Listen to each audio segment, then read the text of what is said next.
3 айда баланың барлық сезімдері ояна бастайды. Бұл кезеңде моторикасы мен эмоциясы жақсы дами бастайды. Бас пен көз қимылдары сәйкестене бастайды. Дыбыс шыққан жаққа қарай басын бұрып қарайтын болады. Агу, гугу сияқты буындарды жиі қайталайды. Адамның эмоциясы мен сөйлегеніне күлімдеп, немесе дыбыс шығарып күледі. Бала етпетінен жатқан кезде, тікесінен көтерген кезде, кеудесін, басын ұзақ ұстай тұра алады.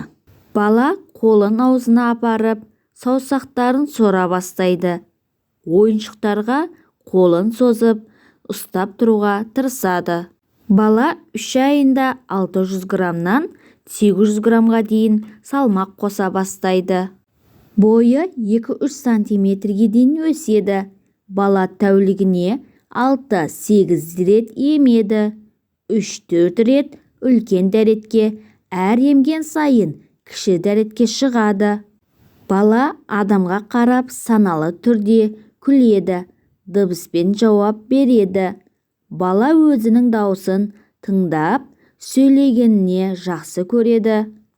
Бала өзінің эмоциясын қимылмен және эмоциямен білдіре алады. Бала жарықты, ойыншықты адамдарды ұзақ бақылай алады. 20-30 секунд.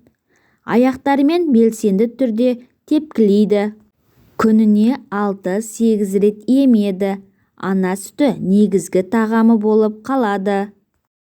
Егер ана сүті жеткілікті болса, қосымша су немесе қоспа қажет емес.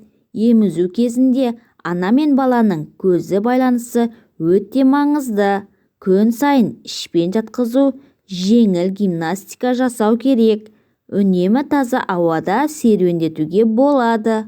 Достар, менің пайдалы кеңестерім сіздерге ұнаған болса, менің арнама тіркеліп, лайк басып, өз ойларыңызды жаза кетіңіздер. Сіздермен бірге болған пайдалы кеңестер бір арнасы.